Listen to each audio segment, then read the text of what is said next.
Hello, everyone. My name is Robert St. Thomas, and I'm going to be your host. And I welcome you all to My Path of Asha, where we share the real stories of those walking the path of Asha and carrying the light of Ahura Mazda into the world. Today, we have with us a very special guest and a personal friend of mine, Caleb Goodfellow, who's originally from Tampa, Florida. He's also a fellow Ashavan who's here to share his story that reflects the sacred fire burning within all of us. So, Caleb, how are you doing today? I'm doing good. How about yourself? Oh, I'm doing great. I'm fired up. Happy to do this. Happy to see you and happy to connect and to share your story with the world. Yeah. Awesome, great. Yeah, I'm excited too. I really enjoyed the last episode, so I'm glad I get to be the second person. Absolutely. I know you'll knock out the park and we're gonna really be fortunate for, your wisdom and your story to be shared with us. All right. So for the first question, my path of Asha, tell us about your life, your background, where you grew up, what you were raised with spiritually, and how that all shaped you growing up. Okay, so my story's well, maybe I think it's a little bit interesting and it's just kind of boring, but I was raised evangelical Christian in a very like strict charismatic movement, if that means anything to anybody outside of a Mm, small group of people, but very evangelical, faith healing stuff like that. And I was mm, raised that way, but very early on, since maybe about 12 or 13, I started to question a lot of things, especially like the Bible stories that I was being told and whatnot. So, there's all these stories about Noah's Ark and the flood and mhm. Adam and Eve. And these things started to not make sense to me. And even though I was 13, and this is kind of a theme probably for the interview and certainly for my life, is that I have this like burning desire to know how things truly work, and I can't, or how things truly are, and I can't really help myself. Sometimes it causes me a good amount of misery in life, and it extends even to my personal life. Sometimes I feel like my pontifications about the nature of the world and me trying to figure out my own life will go hand in hand, even when maybe they shouldn't. But at Hmm. 13 or 14, I became atheist, and then I kind of had this feeling of being like atheist agnostic surrounded by a bunch of Hmm. very spiritual evangelical Christians with all their youth groups and whatnot. And these were all the friends I had to make. So I had a little bit of a different experience.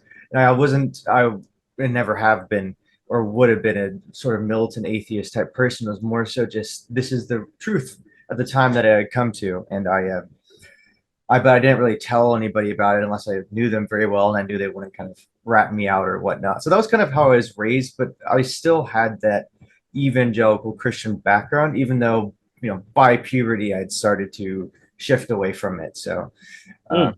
yeah, that's kind of my spiritual background. Things obviously change as the story goes further, but that's how I was raised. Well, yeah, well, that's amazing. Well, I can totally relate because, like you, I grew up, evangelical. Even though I wasn't always going out doing missionary across the world, but my mom and my dad really instilled into me values to share the gospel, to go out there and make sure everybody knows Christ and the four corners of the world. So, even though in my local environment, it was always like an incentive to share the message of Christ and it was good and I really believed in it and I want to do the right thing. But then as you got older, like you said, as I got into my teens, I started to question things. I started to experience with other religions, and then you're reading these stories, like you said, with Noah's Ark and story of Moses, Tower of Babel, and all these other things. And how as a historian, you really, question and you want to, kind of ask people, do these things really happen or not? And then you kind of just see, other stories, whether you're reading Homer's Odyssey or Epic of Gilgamesh, you read these books and we all know they're fiction. And we look at the Bible and we ask ourselves, like, how is that any different from these books? And the only difference between us is that we're told that this is the truth, and if you don't believe in it, you might go to hell, or you're a blasphemer. So even as I've gotten older as well, like I can relate to your story, you really feel as if though, you know, you're holding on to things because of fear. And that was ultimately, I guess, what led us as individuals to knowing Zoroastrianism, because you want to just have the ability to think without feeling like, okay, if you don't believe in this, there's going to be some damnation for you. So I really feel that same, story and, that same kind of experience that you've gone through. So, for a second question, so when was it in that one moment in your life where you started questioning or searching for something deeper? Okay, yeah. So I've had a couple different moments, and then I had a couple different opportunities or moments of not sorry disappointment, but just coming up short or coming up empty as far as finding something. When I was maybe 13 or 14, like I mentioned, I became agnostic, atheist. I tried theistic evolution, and then I started to doubt everything entirely. I think one of the kind of the themes was that there's a part of me that always thought maybe God is real, or maybe there's some sort of idea of God or something bigger than life, but it wouldn't have been found in Christianity. Now, this seemed like something made up. So, right around the end of high school, I looked into whatever religions that I could find about, I'd read about it a little bit and then not be too interested. Um, and Then I had looked into um, Buddhism, but there's stuff about the detachment from everything and the fact that the world is Mm, suffering that I couldn't. I don't know. Not only did it not resonate with me emotionally, maybe that's what I should focus on more, but it just didn't seem right. Intuitively or emotionally, it didn't seem right to like have this worldview that the world was going. The world is just suffering, and you just have to kind of learn to mm, detach from it. So I gave up on that pretty quickly, and then a few years later I had um, I got into a relationship with someone who I loved very deeply, and for very complicated reasons it didn't work out, and I was left kind of devastated. And I think it was right about maybe like 6 months later that I started to kind of want to find something true for myself and want to kind of really understand like who I am and what is important to me. And I wasn't just doing it with religion, I was doing it with um I don't know, I was doing it with media, even finding new video games and franchises mm, and just stories that I really liked.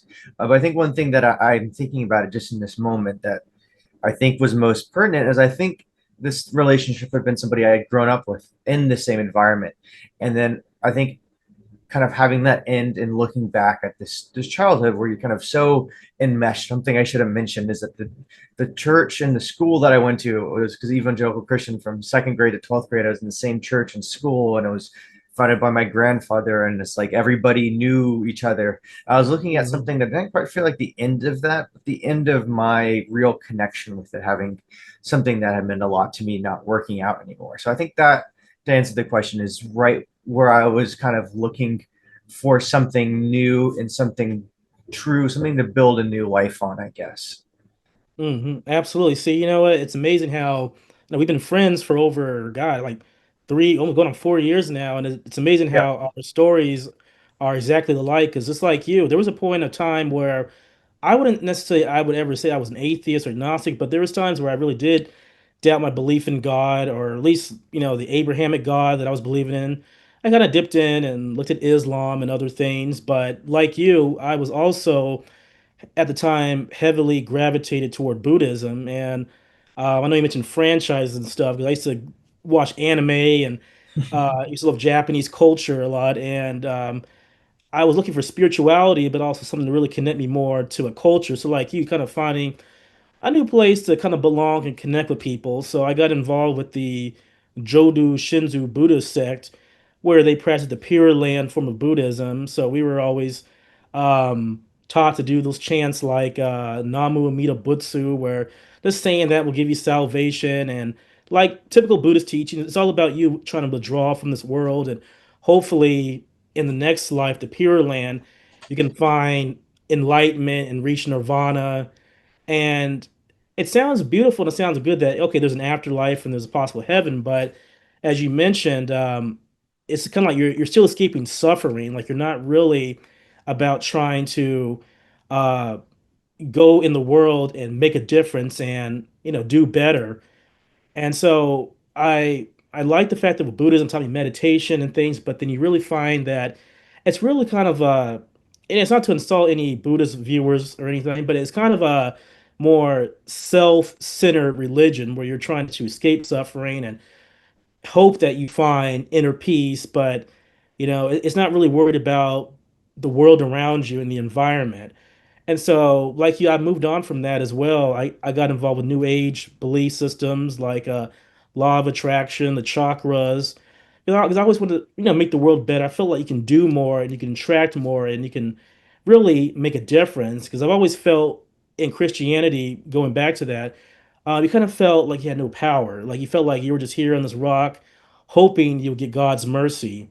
And then with Buddhism, with the meditation that I learned from the Pure Land sect, it's going to tell you, okay, you can have somewhat control of your life through meditation and chanting and possible another life in the hereafter. But you really find that you, in a way, are not really engaged in life. You kind of see things suffering around you and nothing gets better. So, like you, I felt like that was also the breaking point for me where there was something else out there that I knew was better. Something was calling to me, and I knew, and as you mentioned, it was calling to you as well. So, let's see. Next question is our third question is, how did you first come across Zoroastrianism? Okay, so I came across it twice. The first time I came across it, I was in that same relationship that didn't work out. And I heard this very kind of, as hopefully our viewers would know, very incorrect or at very least, much later version of Zoroastrianism of there's this good god, Ahura Mazda, and then Mhm. he's fighting against this evil god, which is Ahriman or Anga, mind Mhm. you. And so I heard about this, and even though that wasn't enough to inspire me for my own purposes, I was very shocked to find out that like there's this religion that existed before Christianity, what I was raised with. And well, Judaism really, because especially in evangelical movements, they focus so heavily on the Old Testament Bible stories and whatnot. And I found out that a lot, like this core idea of this, there being this, not necessarily all powerful, but all powerful creator of the universe, and then this kind of scheming, conniving thing that works against it. I found this very fascinating, and I knew that that was enough to draw me in, but I knew that just even the primacy of it was already something that was really important.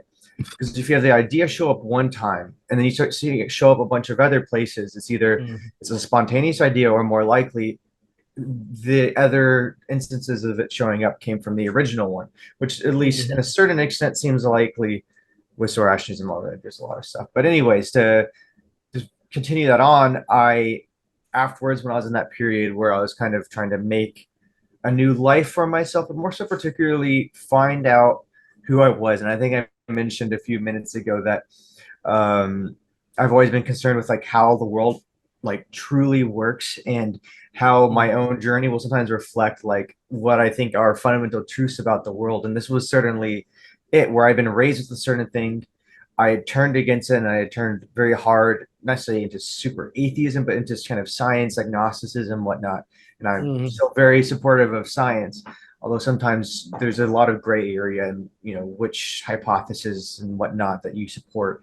I'm not talking anything that is public awareness, but there's a lot of different philosophical perspectives. But um, anyway, so I was in this time period and I was trying to kind of figure out how the world works. And then just by curiosity, something reminded me of Zoroastrianism. I remember that kind of curious, archaic religion I had heard about in some YouTube video, I say. This would have been 2020 that I first heard about it. This would have been Mhm. 2021, about maybe a year or so later, that something sparked my memory. And this is when I started to look into it again and started. I think I was reading through the Wikipedia and I was reading about like what Zoroastrians actually believe, and I started finding different perspectives on how people believe things and what it actually was to be a Zoroastrian. I started to find out, okay, there's actually a lot more. I didn't know how deep that would go. I'm still here in 2025, 4 or 5 years later, and I'm still going deeper as far as like new ways to interpret the Gathas and Zarathustra's teachings Mhm. and whatnot.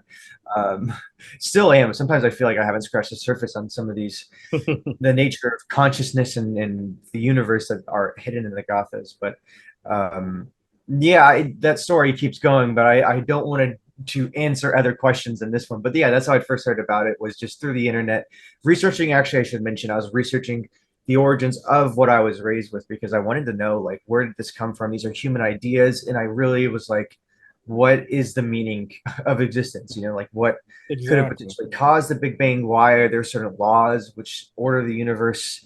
I didn't know it at the time, but the Yasna 44 questions, I had a lot of those bouncing around in my head, but a little bit more tuned toward our modern scientific awareness of the universe. So Mm, I that think, was I think I good. answered your question. Oh yeah, that was excellent. You got a lot in there. That was perfect.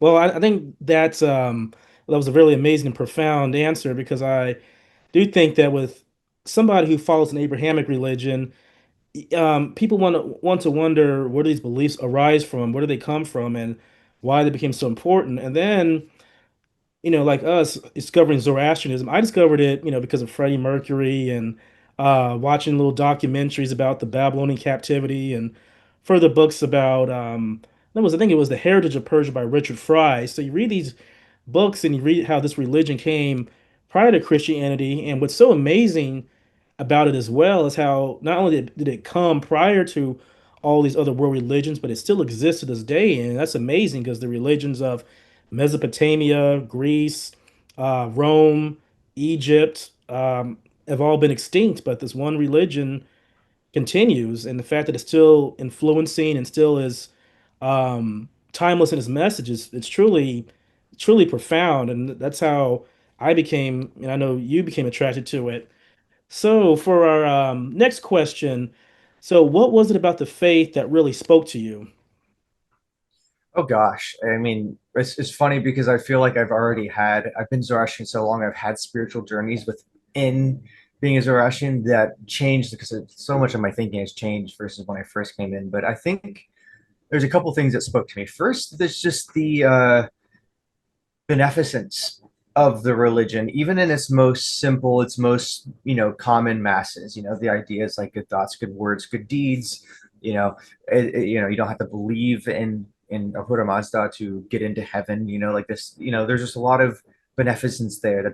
But Mm, what really spoke to me was, I think, a couple ideas. Well, one I remember, and this is like a litmus test for me. Maybe that's not the right phrase or whatnot, but it was this idea that, like, we are here, like, the purpose of a Zoroastrian is to spread happiness. And I remember mm, just like kind of going around my yard and doing things, and I was trying to apply this, and I noticed something that maybe I haven't investigated since, now that I've gotten so scholarly about things, but I noticed this sort of mental framework that would develop. I would notice that I would kind of think about certain things in my life and how I was raised, and I realized, oh, if you really kind of put this idea of spreading goodness or happiness above, do this or do that, I don't know, it kind of leads you places. Now, obviously, I lean on a little bit more sophisticated frameworks. I like to think. Maybe it doesn't do me any good, but I like to think. I do like to think. Um, but that spoke to me a lot. And then the idea of Ahura Mazda and the twin mind use and um, bunch of different ideas, but a lot of that stuff wasn't clear to me. And I think the last thing that spoke to me is because I remember I got into Zoroastrianism in September of 2021. So yeah, it would have been 4 years ago, right around now, maybe late August, early September. Um, but I still wasn't entirely certain about it for maybe like 4 or 5 months. One, things have changed now. If you email, like the AZS or the Zarathushtra assembly, someone will get back to you really quick. But at the time, I emailed the CZC, and, they stopped responding after the second email that I sent mhm, in response. And, I emailed a bunch of other people, either want to get a response or I get a pretty, I don't want to deal with you, but I'm being polite response. mhm, Um, but so it was pretty hard. But what really, I guess, spoke to me the most was when I still hold to it this day. This YouTube interview by K. Khosrow Irani, KD mhm, Irani, will show up a little bit easier on YouTube, I think. With, I think it's Shahruz Ash. Yeah, yeah, and he has other ones too, but that one I had listened to, and I was kind of blown away. At first, it was something that I was falling out of, maybe an emotional need at the time, but I was still kind of uncertain of. And then maybe after 3 or 4 months of playing around with it, I found this video, and Katie Irani's perspective and interpretation was shocking. This was also the first time I found out that there's a difference between Zarathustra's teachings and Zoroastrianism as a whole, where Mhm. not it's not like you have to assume this or that. Like we actually have Zarathustra's exact words, which is something I'm still not quite over yet. You know, you have the Gospels, which are written by Matthew, Mark, Luke, and John. Mhm. Paul did write all of that stuff, but you know, it's not the most impressive literature in my opinion. But it's always like, oh, either it's Muhammad or Buddha or anybody. It's always like, oh, this came this, but it's like, no, we actually have the words of Zarathustra. But I think what I Mhm. found most profound was this idea, and you see it in Katie Irani's interview, that there's just this creator of the universe has this vision for an ideal reality that he created, and that there are these competing forces or potentialities or vectors, as Katie Irani calls them, for the realization of this in the physical world, which at the end will bring about the kind of the best existence, which was the plan from the beginning. And I think that was when I stopped having any doubts. At least the fact that this was true. Sometimes I still have doubts about like, if there's going to be an afterlife, but that was when I stopped having any doubts. So maybe I should say that was what's most profound. Although there's some things I've learned about the Gathas since that are just as profound. But I'll leave my answer there for the moment.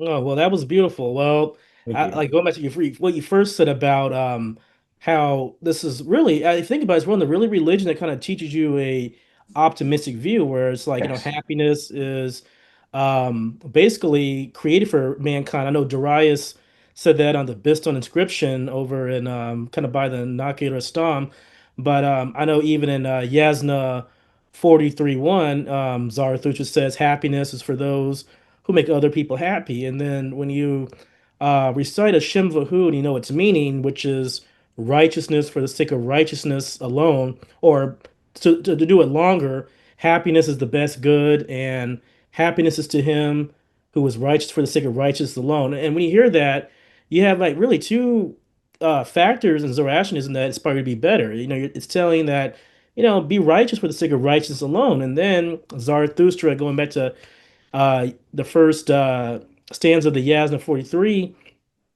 chapter of Yasna 43, yeah, make other people happy. So you have, hey, make other people happy and to do righteousness by them. I think those are simple but so profound, and you really don't hear that from other religions. Everything is more transactional, where believe or die or escape from this, don't have any desire, or you gotta escape karma. Here, you're just told to be good for the sake of being good, not for reward, not for any sort of special place in heaven. It's all about just doing the right thing because it's right. And I really liked it. And even how you said how going back to what was the other thing you said? Basically, yeah, about how you saw those competing forces, and you look in nature and you see that all throughout all existence, whether it's in the forest, the jungle, even in daily life, everybody's struggling to survive every day, and we're battling disease, and we're battling famine, we're battling economic equality, social equalities, and the fact that we as God's co-workers are here to help realize and restore things to Asha or divine order, that lets you know that that you see, as you mentioned, in nature. So you see this every day when people see what's evidence of Zoroastrianism's theology, um, and the way or our mission in life. Just look at the existence around you. Everybody has a purpose to play. Everybody's a co-worker, and we're all here to, like as you mentioned, there's the spiritual world and there's the physical world, Manog and Getig, and we want Getig to finally realize Asha into this existence. So, and it makes sense because we were all working towards something greater every single day, and I feel that makes the most sense out of any theology. So, going on to our next question. So, was there a particular prayer, teaching, or verse that deeply moved you? Man, there's so much of the Gathas that moves me. For instance, Hmm. the end of Yasna 51, where he says, finding all these people. But I think one of the songs that has moved me the most is Yasna 43. This kind of idea more so, and you mentioned it with the happiness. But what's really so fascinating about that is moving deeper into it, Zarathustra kind of details his own divine realization in a sense in the pain and discomfort he felt when he was able to attune the divine, attune with the divine, or attain it maybe even, however briefly, and how painful it was kind of coming back to the world and realizing that nobody is going to not get what he's saying, but he's, as he says himself, painful it appeared to me, my faith in mankind, to enact or actualize what you have told me is the best things, what is best. And I think I kind of relate to that, at least right now, is because I think, and sorry to get very theological in the middle of this interview, but I think one of the ideas of Mazda Hura is not just something impersonal, but something that you can directly experience, perhaps in a slice, and sustain it the best that you can.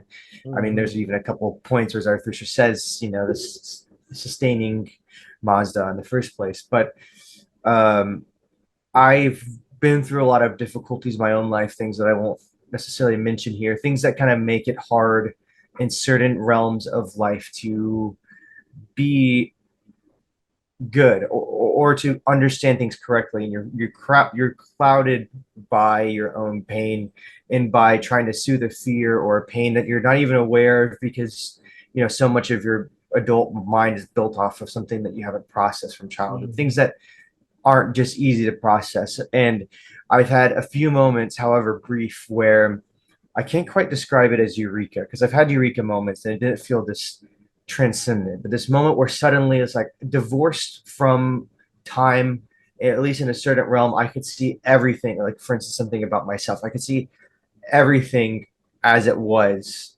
And I just had this understanding. And I was like, okay, I see it from beginning to end. This is what's going on with me. This is why I'm having this difficulty. And I won't say that's all that God or Mazda is, but I certainly think that's a big part of it, And if you read the Gathas, there's a certain um, longing in Zarathustra's voice that kind of persists throughout the Gathas. This idea of he's not just honoring Ahura Mazda, he's pleading for him. I've been thinking of that song, I desire this pair. I think it's somewhere in 31 or 32. I'm never Mhm. good with the exact numbers. It's like, I desire this, pair of yours, both your vision and your counsel, and I Mhm. think 35, 31:5, he mentions, of wanting to be a seer, literally a Rishi, just like in the Rig Veda, Mhm. of those things that either will be or not be. Being this idea of God being what you not necessarily just. I really do mean this. I don't think it's just like something going on in the human brain. It's much more universal, that when you experiencing it, it's like your own brain reaching its highest potential and connecting to this greater supreme intellect of the Mhm. universe as a whole. So I did definitely, some of the viewers might not know me. I talk in somewhat odd ways and whatnot, and usually I'm very overtaken by whatever's currently in my curiosity, which is this right here. But yeah, I think I'm going a little too long about this topic. But yeah, I think if you were to ask me right now, that's what I would say. And if you ask me in a few months, I might say something entirely different. Well, that was beautifully said. And I really do think that with the Gathas, even when you're reciting it or just meditating on it, I think the beauty of that is like when you really just let these mantras and its meaning saturate through you, you meditate on them. It's like it really does open yourself up. It's like it really does. It's almost like as they say, Sarush, like you really start to get that wisdom from God. You start having Yes, God, Sasha. speak to you, and then with Vohumana, like it really unlocks your good mind, and then you from there are able to cultivate that wisdom, and you're able to see things that you never saw before. And I think that's the what's so amazing and so marvelous about the Gathas is just that how, I mean, a simple book of only 17 songs and what is it? Was it 3,100 words? It really unlocks everything in you, your wisdom, and it realizes your purpose. It betters you. I mean, it really it's something about it that just really it connects to this massive wisdom, and it's unlike anything I've ever experienced. It's like I've read other books and done Buddhist chants, but the Gathas, as simple as it is, it really is like the blueprint for your life, and it can really just put you in tune with Asha, and it's fantastic. And I know our next question will kind of link up with that. So, question seven is, what changed in your life after embracing Zoroastrianism? Well, real quick to answer your earlier question that you mentioned tangentially, it's 5,500 words in the Gathas, roughly Yeah, speaking. I haven't done the exact count. What I yeah. do know is that with the in addition of the Haptang Haiti, Oh, that yes, got to that's true. 6,666 words. There you go. Um, and back before back when the Avesta was whole, there's 6,666 ordinances throughout the whole thing. Hmm. Now we have no idea, but I wrote about that academically recently. But anyways, your question was sorry, I got taken away by my own passions. Oh, Would yeah, you no mind worries, no restating worries. the question? Oh, you're good, no worries. Yeah, so it was yeah, what changed in your life after embracing Zoroastrianism?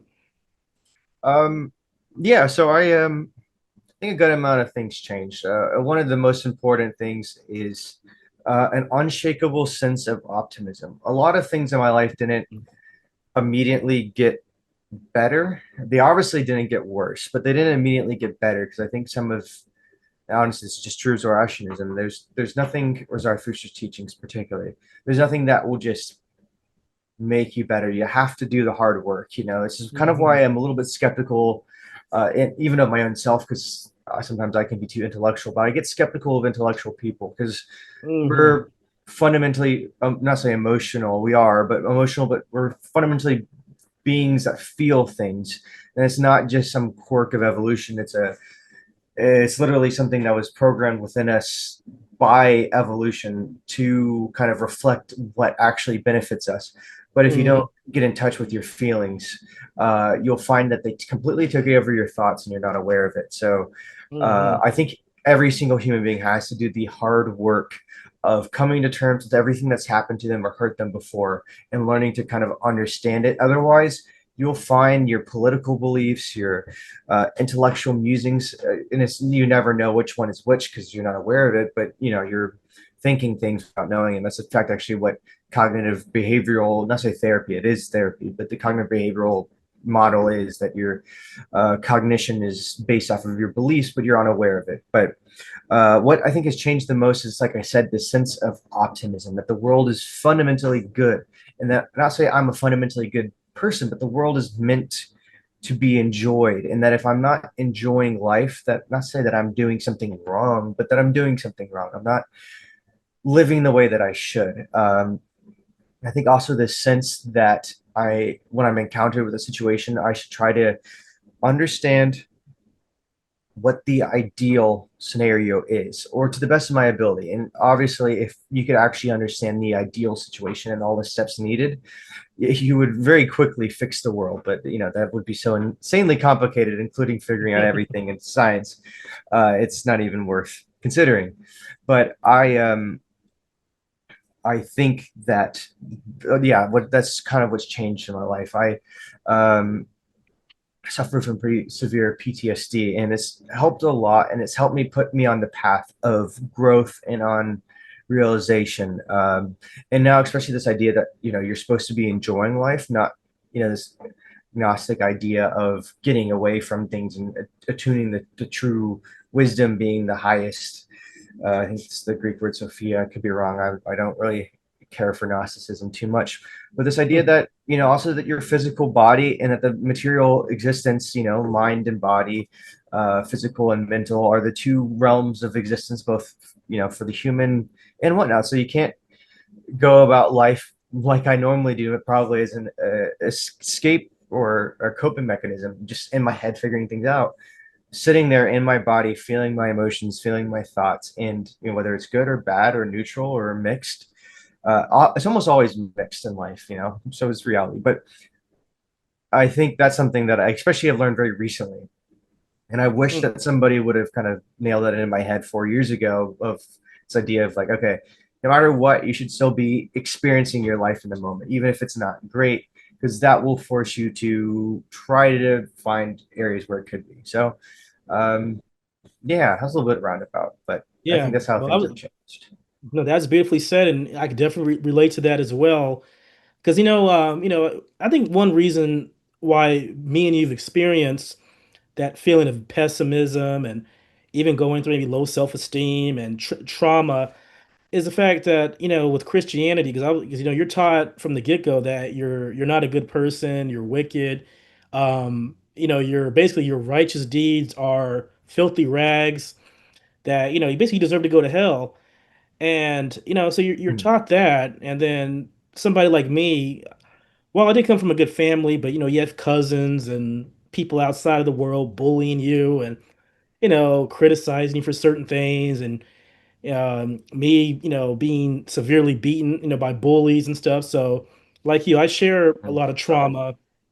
And then, somebody like me being of African American descent, you're kind of, how would I say it? You're carrying on generational trauma from slavery, racism, segregation, and even among like, African American culture, there's still a lot of that trauma. And that trauma has been normalized to the point where they see it as their identity, like calling themselves, profane names or living in conditions that are just kind of subpar to how other people want to be. Like there's that crab in the barrel mentality and stuff. So there's a lot of issues there. So for me as a man in America, dealing with those three factors, Christianity kind of really kept me in there. Like you're not good, you're not this, this is God's will.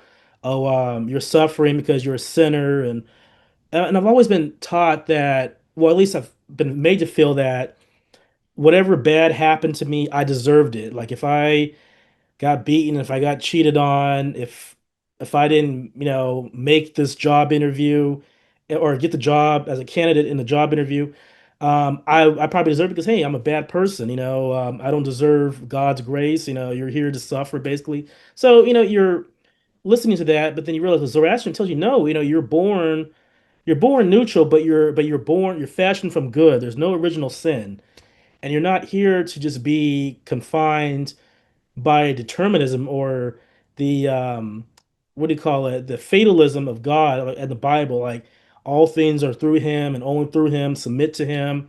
Whatever His will is His will.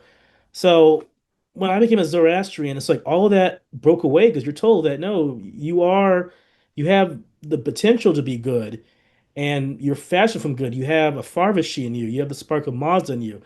You are the creator of your own life, your own reality. You can set the course of your life. And life is a continuum. So you don't have to be bound by mere fatalism from a god, and you don't have to continue on traumatic traditions. And so I really feel that happiness, that Zoroaster teaches you that you're good, it really liberates you. And I'm thankful this exists because, I think a lot of healing will come to a lot of individuals have they known, the teachings of Mazda Yasna. So for question eight, so how do you live out the teachings of Zoroastrianism or Asha in your daily life? Hmm.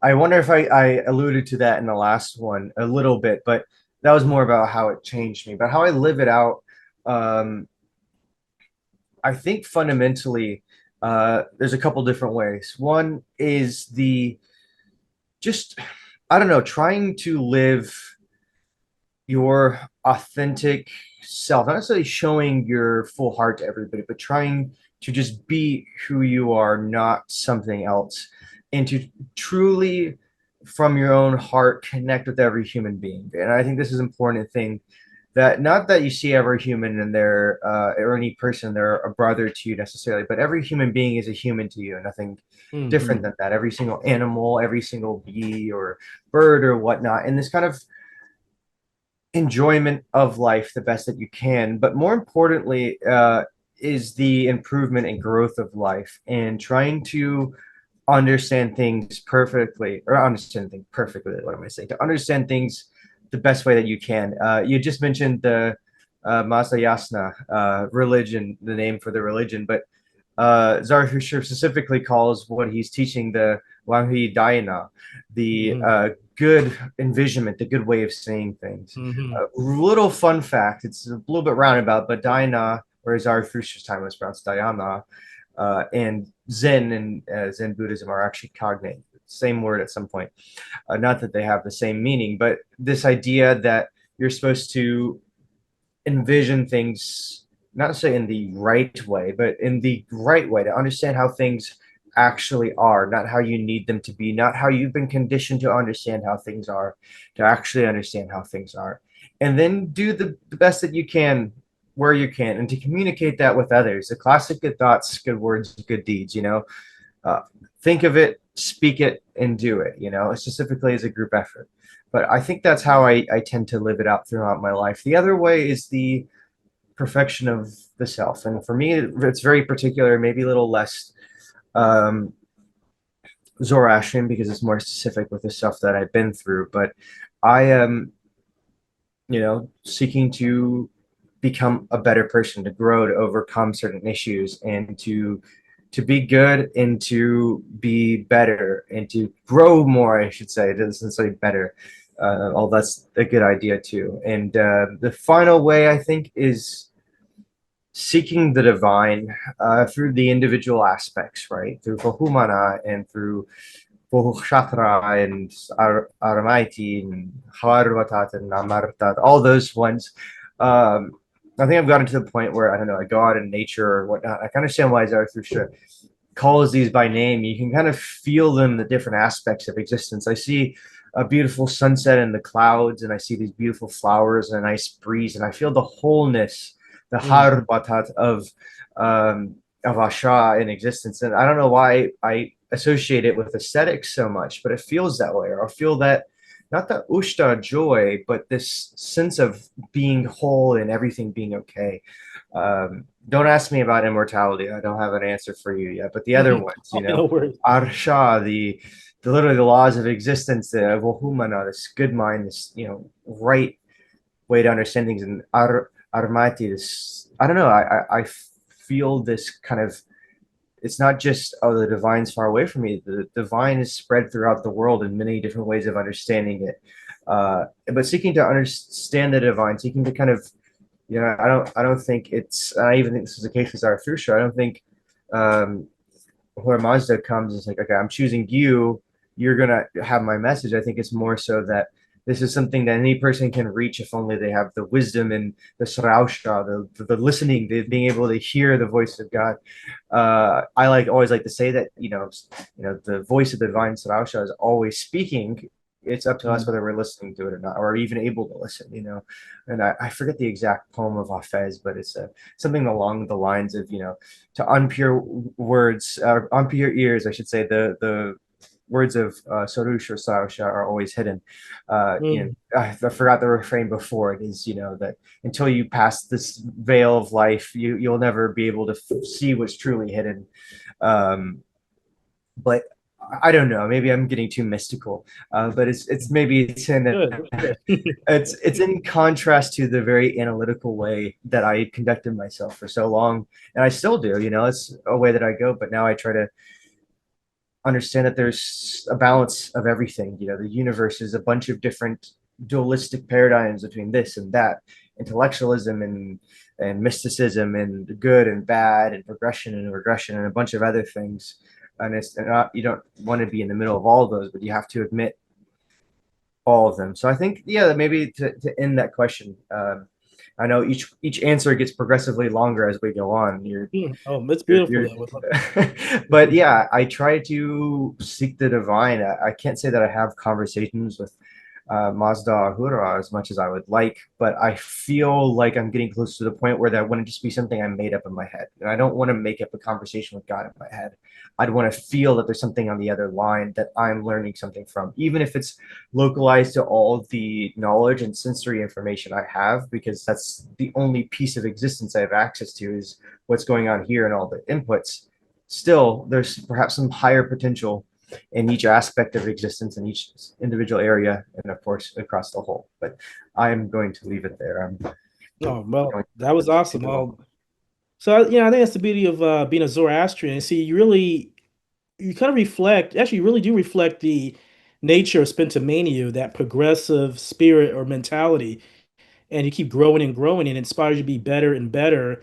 And that's the beauty of the religion, that it doesn't create stagnation in you, because unlike other faiths and other religions, like you've seen throughout the Renaissance period, with it, even throughout the Enlightenment, people had to somewhat divert from religion in order to, find new ways of being and new ways of finding the truth. But the beauty of this religion is that it's expansive, it's living, it's something that not only gives life and it heals, but it really expands your mind to ways you never thought. And I know the late Dr. Jaffrey in one of his books was talking about how the Gathas by itself, it's probably the only religious book that can keep up with any time period. It can adapt to any culture because um, it it gives you a blueprint, but it doesn't tell you all these prescriptions of these do's and don'ts that that get overridden in other religions to the point where it kind of becomes obsolete and everybody has a compromise and find individual sects. But in Zoroastrianism, you have, everything you need, and that is just these characteristics of the spiritual, these timeless, ever refreshing, life-giving, uplifting spirits like the Amish Spentas and the Yazatas. I know we can go in more about that later, but um, there, as you mentioned, when you're in nature, you can just feel the balance between Asha or Métis, Kashatra Varya, just all the things are in one, and you just see this beautiful, like almost like a symphony, in nature, all these things working together and creating this beauty of life. And I really do mention how I know it was a couple of questions ago, but how you said that life is really worth living. And I think when you're a Zoroastrian, you really do see that life is beautiful. Life was created and designed with purpose and meaning and intelligence, and and you were here to partake in it. Because I know in the it's a Pahlavi book that came out probably in the ninth century. Some say it's a Sasanian book. The you probably can say it better than me. The Banag e card. It said that basically, everyone's life is necessary for the pleasure of enjoyment of the world, and that basically, if a person is not living life, you're basically dead, because it says that to live a life of fear and falsehood is worse than death, because you're not truly living. Your mind is conditioned, and it's been uh like you said earlier, like kind of with your trauma, like you've been kind of been bred to believe things are a certain way without actually seeing things for what they are.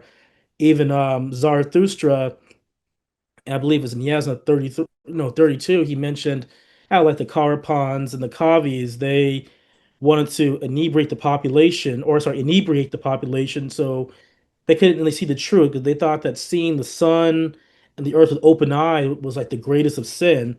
And the beauty of having the Spentimania spirit within you is that it allows you to expand, allows you to see, allows you to grow and find that wholeness and completion, like Amrtad. I know immortality can be something we can discuss about the afterlife, but it really does give you that sense of expansion and growing and becoming, so in tune with, wholeness, that you're pretty much eternal. So that's the beauty of this faith, and how it expands and it grows and it develops to become better and better. And I know you mentioned good thoughts, good words, and good deeds in the previous answer. So number nine, this can be a pretty complicated one, but what does the concept of good thoughts, good words, and good deeds mean to you? Okay, so it's a good question, and one that everybody's gonna have a slightly different answer for. Mhm. One, and I think this is important to remember because you get too deep into something, you can tend to be too specialized, and you can kind of consistently need more and more fascinating, deeper insights. But at its core, it's very simple. Think what's or understand. Use your mind. There's not a think component there in the original language. Humata. Think and then communicate this with others, and then do it in the world. It's simple. I'll give a complicated answer, of course, but have good thoughts, say good words, and do good deeds. That's something that people can easily live by. And in fact, if you talk to most Iranians that are not, super hardcore hardliner Muslims, they uh, they will kind of probably say that pretty quickly, even if they don't identify as Zoroastrian. They'll kind of, or even sometimes when they do, that's what sticks to people because it's simple, it's true. But to get a little bit more deeper into it, I think what it actually means is not one, and this is an area where people tend to go wrong because they'll treat it as like a sounds like a maxim, but like as a hard line rule that they have to follow. So it's like I have to have good thoughts. So it's like, oh, suddenly, what if I drove my car into traffic, or what if I stabbed this baby or something? It's like, oh no, I've done some moral sin because I have had something that wasn't a good thought. That's not really. And one also Zarathushtra never said good thoughts, good words, good deeds. Sometimes he'll mix around the good mind and then good words and then good Mhm. actions. But he's a poet and he was a very, very skilled poet. I should add, and his language is incredibly complex. Uh, I'll leave that alone for now.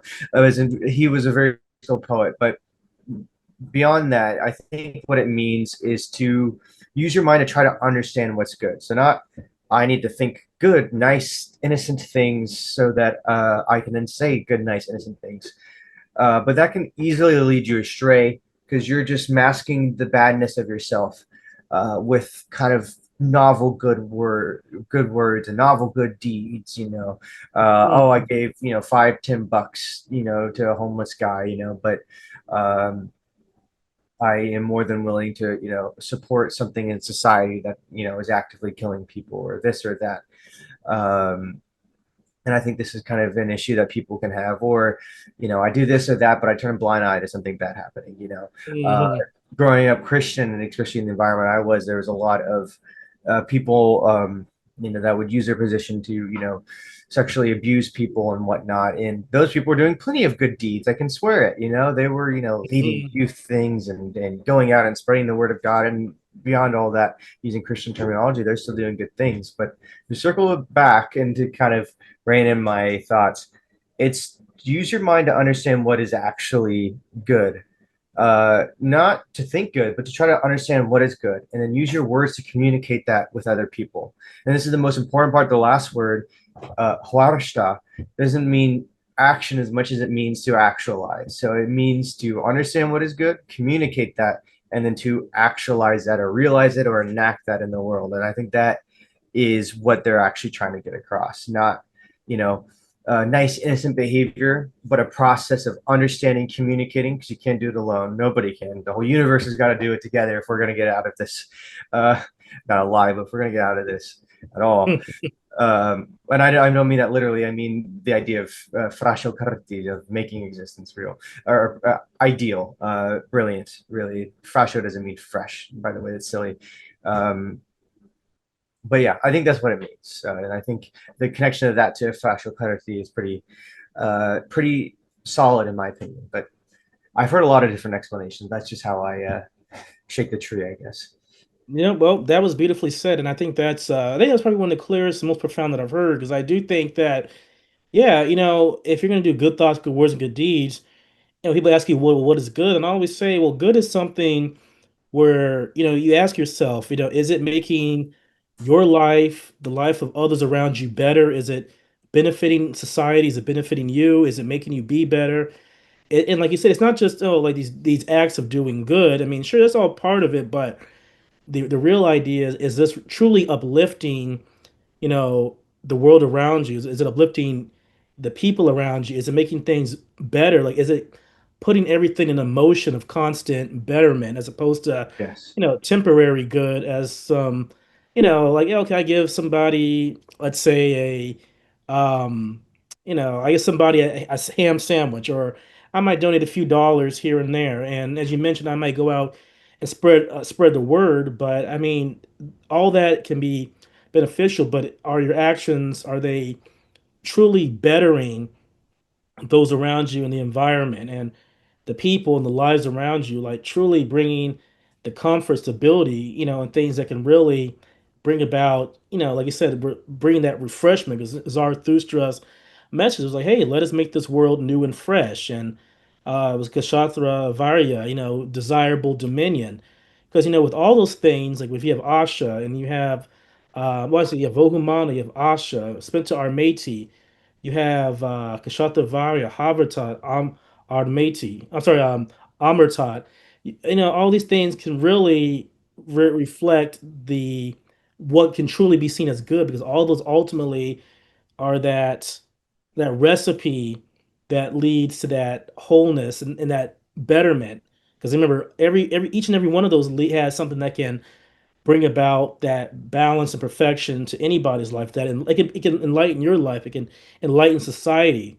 So what you said is true. It's all about, is it the true benefit of all? And when you ask yourself what is good, is it because it actually benefits others and refreshes things, or is it because some temporary pleasure for self gain? So what you Hmm. said was very profound, and I really like that. Thank you. Yeah. So for we got actually three more left. So Okay. for number 10, what would you say to someone who is curious about Zoroastrianism but is unsure if they belong? I would say if you're curious and if this is something that resonates with you, then there's no question in my mind that you belong. And anybody who makes you feel that you don't belong, I don't think they belong. That's my opinion. This is something that's supposed to be, I don't understand how you can have these people who proclaim to be Zoroastrians who are supposed to make the entire world brilliant, but then they want to kind of restricted to 40, 50,000 people in India and Iran. Hmm. Where do you like?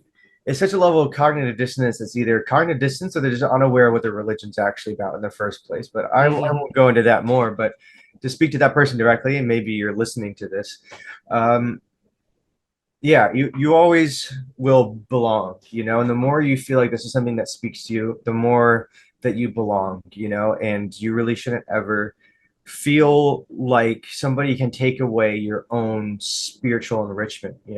Zarathustra certainly would have hated that idea, and Hmm. it's crazy that it has to be a conversation that we have, but it feels a lot easier, even since before I got into it. But yeah, you belong. Of course, you belong.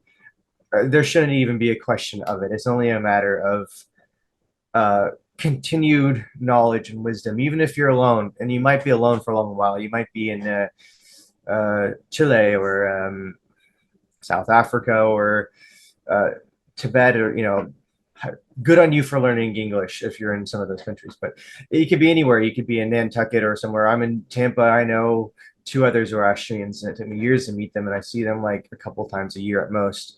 Uh, so it's a lonely thing, but you belong, and we need you really bad because there's hardly any of us, and we're all Hmm. desperately kind of running around like the office is on fire and all the printers are shooting out weird, stuff, like trying to fix it all. Like, how do we, stop this from, continually just, so you not only do you belong, we actually could really use your help. So Absolutely. And that's the thing is even the Gathas, I believe it's in what is it? Is it Yasna 33:1? I believe Zarathustra. I could be wrong in this because I keep getting confused in this part, but he did say, and I know Stanley Ensler had a translation of it where it says that basically it was his desire to convert all the living.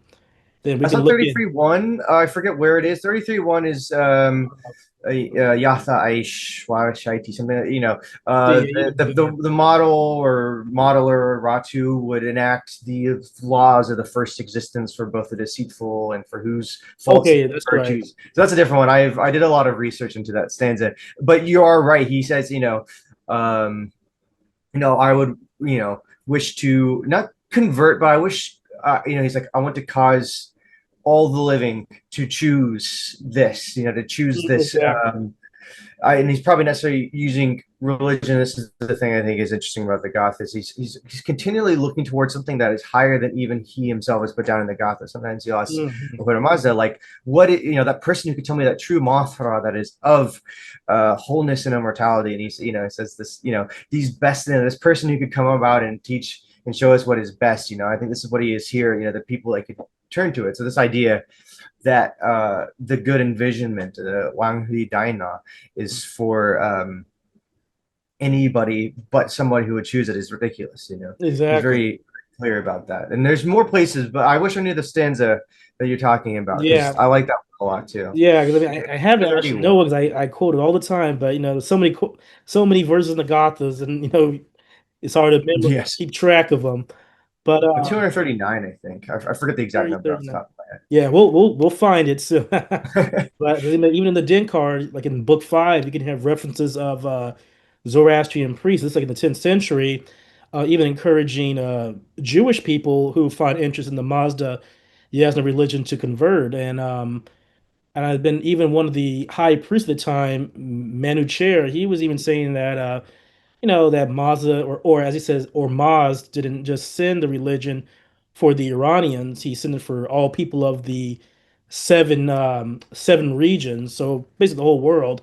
So, even then you see again that in the Gathas and even as far as the Pahlavi text, which is a time where things got more rigid, that there was still that opening or the opening of the heart of acceptance for people to become followers of Zarathustra's Dean or Dana. So, I tell people, yeah, you belong, and it's between you and God. God should come first. Man can't prevent you from doing something that is so natural to you. All right. Yes, 100%. Yep. So for number, God, what was it? Yeah, for number 10, I'm sorry, not sorry, number 11 actually is our a couple more, sorry, a couple more left. So if you can say one thing to Prophet Zarathustra right now, what would it be? I'm working on this big article or this big project trying to understand exactly what he meant by Mazda Ahura. Mm, I'm almost tempted to ask him about that, but I'm like, maybe I should figure that one out by myself. For something else, and I have to preface why I'd want to ask this. And it being as close as I am with Professor Schwartz has kind of led hmm me to understand this. But every single song of the Gathas is systematically interlinked with almost every other song, stanza by stanza, either in descending order or in reverse order. So, and it's stanza by stanza, and they're completely interlinked in this very almost it's like a matrix, where it's like all these different angles, and it's like I would ask him, what the hell's going on here, right? Like, why did you spend what must have been many, many years making sure that like every single song is interlinked with every other one so intensely? And the question is like, what is he trying to do? And I have no concrete answer. Is he trying to kind of formulate some sort of divine structure or mathematics? Is he trying uh, to make you kind of piece this together on your own and find God through this own kind of progression of the self? Or is it this, since when you're, a student of the Gathas, studying them 3 years, memorize them all, you're reciting them, you're studying them, that's the point of Mothfrost, and you start to, I don't know, slip out of time and feel the songs put together? Or are you supposed to build your own songs once you know the pattern? I have no idea. And maybe if I asked him, he would probably just be like, hey, Caleb, you don't know for a reason. Just spend more time. But like Zarathustra can't just like go out in the wilderness and repeat, chant the Gathas for 3 years. And then hmm who knows? He seemed like a very kind person. Maybe he would understand that this is a very dead language now. Oh yeah. Yeah, yeah. So somebody in his time, it would have probably been a bit easier because it was their natural language that the connections would come pretty quickly. But that's what I'd ask him. Maybe that's a little bit different answer than most people would ask. But I can't emphasize how revolutionary this is and how the fact that it really only feels like me and Professor Schwartz actually care about this topic. And I keep telling people about it, and I'm like, am I making any sense? I don't know. But Well, it's I don't know. great. It was Like I said, fascinating. that's great because there's infinite kind of answers, and if that's what you need, I feel like with Zarathustra, you can literally ask him anything, and even things complex. And his songs are complex, and as you're saying with the stanza, I mean, just again this small little book of 17 songs, how complex it is, and just I mean, really, it's full of so many mysteries in itself, and people have been studying this, gosh, since Martin, what's his name, Martin Hogg. Hope I'm saying his name right. You Oh yeah, know, and Antequil du Perron in like the 1700s. yep. Honestly, I would say before then, we don't have much evidence of the Sassanid uh, literary culture in general or the scientific field or linguistics or whatnot, but we know from the Avestan script that they had extremely sophisticated science of phonology, the way that, words sound Hmm.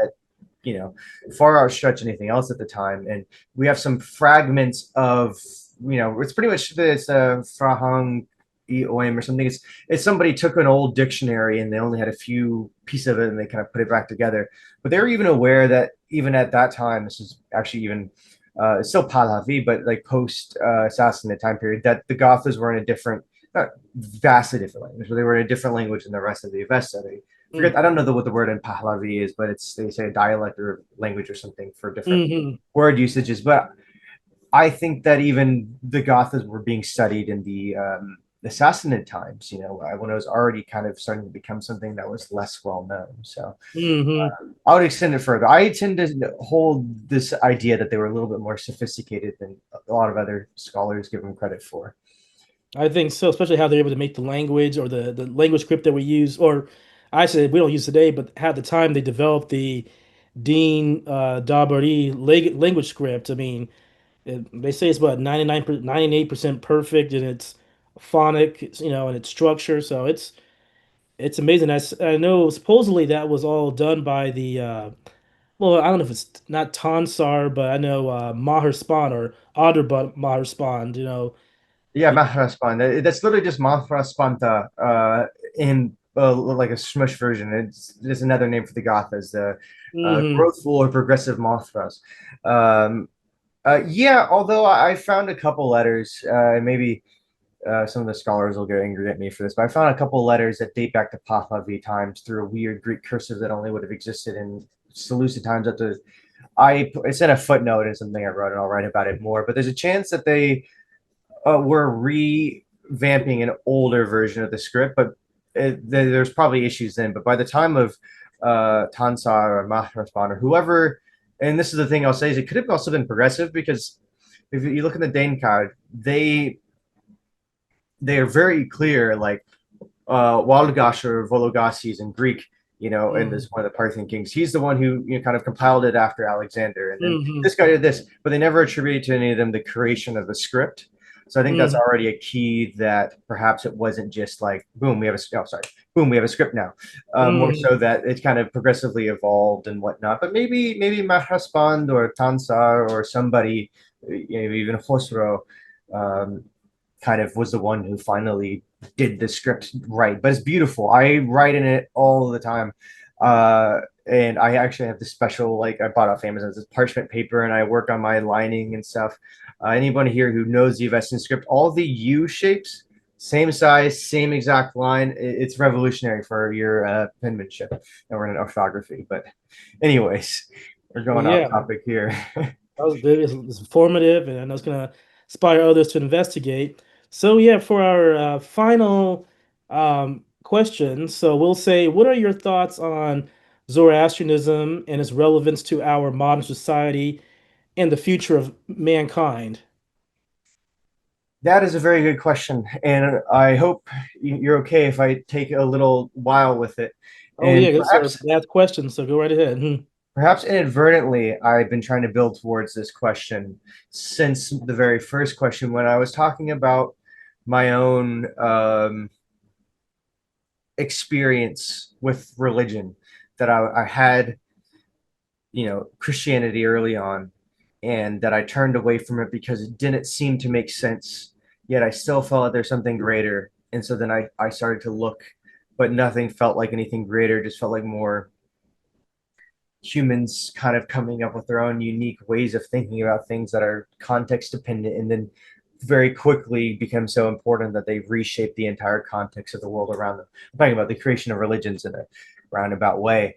But I think what's important there is, and this is something about me. I forget the exact quote, but I was just reading the Brothers Karamazov by Dostoevsky, and he talks about this fact that one of mankind's idiosyncrasies is that he not only needs to kind of prove something is true for him, but that what is true for him needs to be true for the entire world. Only then can man have peace. And Dostoevsky is a Greek Orthodox even though he has his own opinions, I lived among Greek Orthodox in Tarpon Springs for some time, and I know how they Hmm. think. I certainly don't kind of follow any of their theological Hmm. leanings. But I like that quote a lot because it's something I relate to a lot personally, and that's the reason why.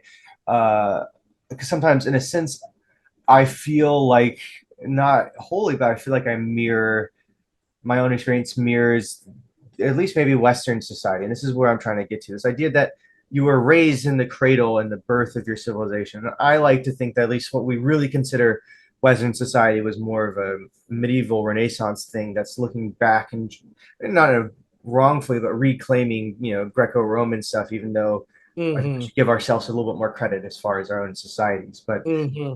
that doesn't mean anything. Don't listen to me on that. I'm talking to you. But um, what I mean to say is that this is what our society was born in the cradle of. But very quickly, we started to realize that we were, and I guess I'm talking about Western civilization. I can't speak to anything else. We very quickly realized this was not working for us. Pretty quickly, we started to, do a lot of we started to do a lot of science, but we started to do a lot of science. We started to try to understand how the world worked. Very quickly, you just started to discover that the world was not the center of the universe; that it was in fact insignificant. And even now we still wonder if there's intelligent aliens out in the universe. And as a Zoroastrian, we there's nothing special necessarily about being human except for the fact that you can think. So Hmm. yeah, aliens can be Zoroastrians too. Hmm. In my opinion, if they exist. I think mathematically something like that does. But I'm going off topic. Let me focus back. That we as Western society started to try to understand the world as it actually was, and I think somehow inadvertently, Zarathustra's prerogative found its way into Western society, completely divorced from it. And we had in the early 1700s, we had this little flirtatious affair with Zoroaster. Uh, it sometimes is overstretched by Zoroastrians who can be a little bit insulting, but who want to have an extra claim to relevance. Oh, did you know that Voltaire or Mozart talked about Zoroaster? I'm like, yeah, they did, but that was mainly because Zoroaster was frequently a literary figure to work against the Catholic Church. But still, people were interested. I think it was Voltaire who even said that if there was a religion that would work for the masses, that he would have preferred it to be Zoroastrianism and not Christianity. But the issue was, things have been so buried that when Zoroastrianism was finally brought over, it was actually a really big deal when Antequil du Perron, however you pronounce it, I'm not French, um, brought it over, that people were fascinated, but they couldn't believe that what he brought over was the supposed words of Zarathustra. This is, of course, I'm not talking about the Gathas. I'm talking about the Vendidad and the Yash and whatnot. And they're also in pretty. He didn't know Avestan. The Parsi priest that he learned from didn't know Avestan either. Um, and I mean, they knew a little bit, but it was more so Pahlavi than anything else. And but when it was brought over, they were shocked. They're like, "This is what Zoroaster supposedly taught. This is all like bathing in bull's urine and weird laws and Hmm. stuff." And it very quickly fell out of favor. And by the time the Gathas were rediscovered, it was by linguists who didn't quite understand it and whatnot. But to focus the story again and maybe try to wrap this up a little bit, um, we as Western society, I think we've been, and yeah, I'm not the first person to acknowledge this. I think we've been looking for something. We keep kind of coming up with new ways to understand science, and science is something very fascinating and very unique that we have kind of created. And but we kind of sit at this point where I think a lot of people want something quote unquote spiritual, or they want something to. There's something greater to the world. And I think this is one of the points where I'm worried that Western society is starting to run out of the steam it had because it's starting to run out of the philosophical depth that it needs to continue. Because you don't just, humans are funny creatures, but they don't tend to stick to be profound and try to figure things out further. Eventually, they have what they've decided. Okay, we figured things out now. We stop and no more stuff like that. I worry at some point, science will kind of ground to a halt and get stuck in paradigms and then become completely unshakable and whatnot. I hope not. I hope that, but I think what might be needed, or at least needed for some people, is a continued um, fuel in this philosophical chamber, so to think, or so to say. And I think this is really where I would say, at least I think, that the teachings of Zarathustra come into play. And I wouldn't even be interested in them if they didn't come into play here. Is that Zarathustra is giving you this understanding of the world or understanding of the universe that's so revolutionary. I wouldn't go as far to say that he knew that there were different stars with planets and whatnot, but I think that he knew that the universe was a progressive growth towards its best state, and that there was some sort of supreme intelligence or divine wisdom or something that designed the very laws of physics, ones that needed to be progressively actualized throughout the world. Mhm. And it's this kind of very simple but complex idea that I find revolutionary. Um, Myself, and I look at evolution and spontaneity, and it's not only evolution, but it's this potentiality which is driving things forward. The laws of physics are or Asha are the pushing force, and then spontaneity is kind of the potentiality.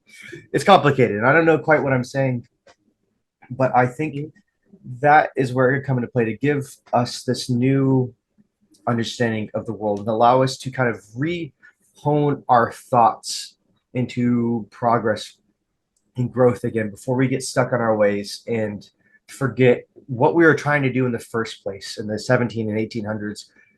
Because we have come so far, we have come so much far and better with ethics and about treating people well, but complacency and is not good. So I don't know Mhm. if what I wanted to say was really said, but I don't know if I have more to say. And hopefully Mhm. that's a satisfying answer to how it can help our world today. Well, I think what you conveyed for me so far was great because I do think that what you said is profound in the sense that I think when people get too comfortable and they tend to think they have it all figured out, you're right. That's kind of when things become stagnant. Things become there's no stimulation, there's no desire anymore, and things just kind of almost become yeah, they become what's the word for it? Things get kind of dusty here and there. People lose their sharpness and they lose their incentive. And it's not to say that I'm not telling anybody shouldn't have a era of life where there's comfort and there's convenience and things, but especially that we know that there is these dualistic forces in the world, like with entropy and whether that with physics and everything, and then with for us as human beings, like with health and sickness and poverty and wealth and equality and things of not so or things that don't produce equality. There's always things out there that are constantly stimulating us, and I do think that in a way these dualistic forces kind of actually, in a way, help inspire us to keep moving forward. Come out and figure how can we make things to really better the future, bring about Asha, realize Asha. And I really do think it's this conflict between good and evil that really helps stimulate it more. And especially as a Zoroastrian, I think the greatest thing that Zarathustra teaches us, especially in the Gathas, is that you're here to basically be a key player in this world. You're here to be involved in other people's lives. You're here to be in the world. You're not supposed to be withdrawn from it. Like kind of like how we're saying with Buddhism earlier, it teaches you to be so withdrawn from the world that you're more focused on chanting and finding salvation through or enlightenment to nirvana, which is like nothingness. But I do think that Zarathustra made it clear that as God's co-workers, we're like his warriors, and we're here to be amongst life and to uplift it, realize Asha, and kind of be like the hand of his will. And so I really do think that as a Zoroastrian, you kind of actually are stimulated more. See, in Christianity, you're taught just everything is God's will, wait for salvation. Hinduism, karma will play out in itself. Brahma wills all things. A lot of religions kind of teach you, and a lot of other science, you can say, our scientific cultural field. It kind of just teaches how things are, as opposed to what can we discover and improve on and build on. And so I do think that You're absolutely right. I do think the teachings of Zarathustra can be a excellent spark to really move things forward again because it kind of gives you that incentive to where we got to keep kind of fighting and moving forward to make sure we see this reality around us in alignment, much like how the spiritual world is in alignment with Asha. And so I do think that this is the most necessary thing. It will definitely be a driving force forward toward that perfection. So, but anyway, I wanted to say that Caleb, I really enjoyed this interview with you. It was so enlightening and so fulfilling. I learned a lot, actually more from you. I know your viewers, will see just how much of an amazing person you are. And Oh, thanks. I really do think, yeah, this was an excellent episode, and it will definitely go throughout the years and inspire so many other lives to realize Asha. So, before we go, do you have any final words or anything you wanted to say before we close this up? Um, yeah, the potential is always limitless. It's just how well you understand it and how much you're willing to do and how much the other people around you are willing to do. Hmm. But all that only matters so much. You're only one person. So seek the better, seek what's good, and try to enjoy life. If you can do both at the same time, then good on you. But ultimately, we're not just, and this is the most important thing, we're not just living our lives. We're not just Caleb Goodfellow in Tampa, Florida, or Bahram Anushirowan in I'm just gonna say Orange County, forget exactly where you Yep, you got it. or is someone in somewhere else. We're all part of one giant universe with themes and histories of trauma and oppression and of goodness and growth that stretch from the beginning of time to the end of time. And you are just the little tiny moat hanging on for dear life, but you're a part of so much more and you can connect to so much more. And you've been left an inheritance of the entire universe. It's up to you what you do with it, how you kind of shake that tree, how you get the fruit to fall. It's your entire life. And I would just say it's up to you what you make of it. Just try to make the best of it and living a good life. As Zarathustra says, all those who have been, are and will ever, live a good life, receive them in your favor, what am I saying? It's okay to live a good life. Just make sure you're actually living a good life, especially not at the expense of everyone else, as much as you can help it. That's all I have to say. I'll get off my soapbox now. Thank you, Bahram. Beautifully said. Beautifully said. So I thank you all for attending this episode, and I look forward to seeing you all again on our next episode of My Path to Asha.